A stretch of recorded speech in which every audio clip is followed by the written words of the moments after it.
सैकड़ों वर्षों तक हिंदू राजाओं को एक ओर जहां विदेशी आक्रांताओं से लड़ना पड़ा, तो वहीं उन्हें अपने पड़ोसी राजाओं से मिल रही चुनौती का सामना भी करना पड़ा। मध्यकाल और अंग्रेज काल में कई राजाओं और रानियों को बलिदान देना पड़ा था। ऐसे कई मौके आए जब राज्य की बागडोर रानियों को संभालनी पड़ी और वे हंसते हंसते देश पर अपनी जान न्यौछावर कर गईं। तो आइए आज उन्हीं में से कुछ रानियों के बारे में बताते हैं आपको। महारानी पद्मिनी। रानी पद्मिनी राजा गंधर्व सेन और रानी चंपावती की पुत्री थी। रानी पद्मिनी का विवाह चित्तौड़ के राजा रत्न सिंह के साथ हुआ था। रानी पद्मिनी की सुंदरता और वीरता के चर्चे दूर दूर तक थे। रानी पद्मिनी की सुंदरता पर दिल्ली का सुल्तान अलाउद्दीन खिलजी मोहित हो गया। रानी को हासिल करने के लिए अलाउद्दीन खिलजी ने चित्तौड़ पर हमला कर दिया। चढ़ाई और घेरे के बाद अलाउद्दीन ने चित्तौड़ पर धावा बोल दिया और राजा रतन सिंह को धोखे से मार गिराया। तब यह देखकर रानी पद्मिनी ने राजपूत वीरांगनाओं के साथ जौहर की अग्नि में 1303 ईस्वी में आत्मदाह कर लिया। रानी दुर्गावती। वीरांगना महारानी दुर्गावती का जन्म 1524 में हुआ था। उनका राज्य गोंडवाना में था। महारानी दुर्गावती कालिंजर के राजा कीर्ति सिंह चंदेल की एकमात्र संतान थी। राजा संग्राम शाह के पुत्र दलपत शाह से उनका विवाह हुआ था।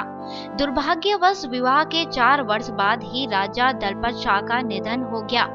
उस समय दुर्गावती का पुत्र नारायण 3 वर्ष का ही था। अतः रानी ने स्वयं ही गढ़मंडला का शासन संभाल लिया। लेकिन अकबर अन्य राजपूत घरानों की विधवाओं की तरह दुर्गावती को भी रणवासी की शोभा बनाना चाहता था। लेकिन रानी दुर्गावती ने अकबर के जुल्म के आगे झुकने से इनकार कर स्वतंत्रता और अस्मिता के लिए युद्ध भूमि को चुना और अनेक बार शत्रुओं को पराजित करते हुए 1564 में बलिदान दे दिया। उनकी मृत्यु के पश्चात उनका देवर चंद्रशाह शासक बना व उसने मुगलों की अधीनता स्वीकार कर ली। रानी कर्णावती। राजस्थान के मेवाड़ की रानी कर्णावती को कौन नहीं जानता। एक ओर जहां मुगल सम्राट हुमायूं अपने राज्य का विस्तार करने में लगा था, तो दूसरी ओर गुजरात के सुल्तान बहादुर शाह ने 1533 ईस्वी में चित्तौड़ पर आक्रमण कर दिया था। रानी कर्णावती चित्तौड़ के राजा की विधवा थी। रानी के 2 पुत्र थे। ऐसे में महारानी कर्णावती ने राजपूतों और मुसलमानों के संघर्ष के बीच हुमायूं के साथ प्रस्ताव रखा कि हम परस्पर संधि करके अपने समान शत्रु बहादुर शाह का मिलकर सामना करें।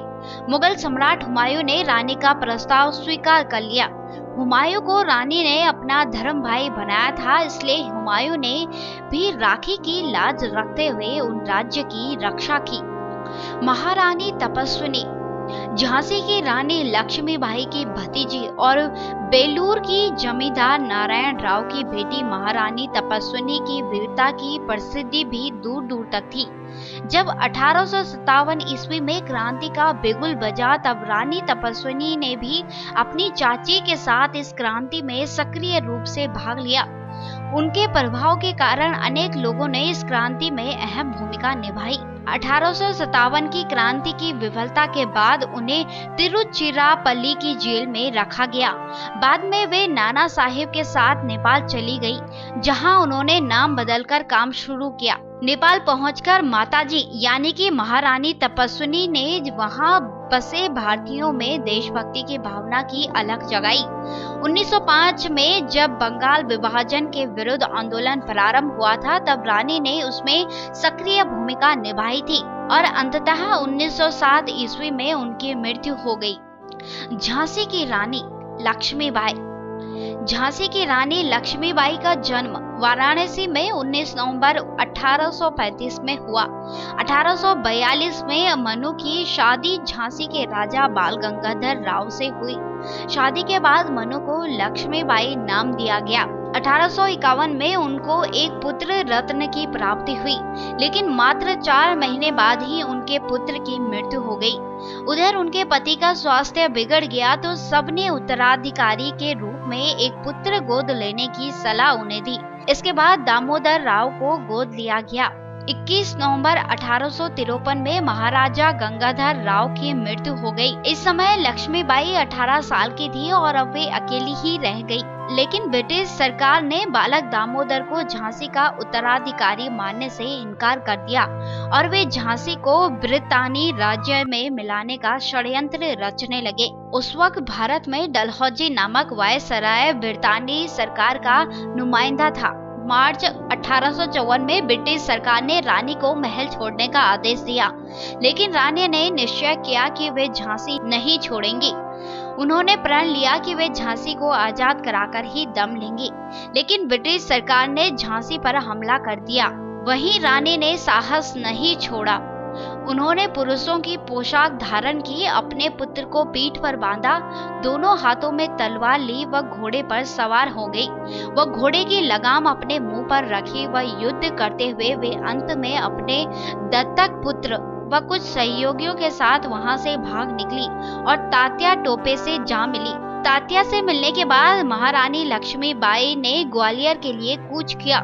देश के गद्दारों के कारण रानी को रास्ते में फिर से शत्रुओं का सामना करना पड़ा। वीरता और साहस के साथ रानी ने युद्ध किया और युद्ध के दूसरे दिन यानी कि 18 जून 1858 को 22 साल की महानायिका लक्ष्मीबाई लड़ते लड़ते वीरगति को प्राप्त हो गई।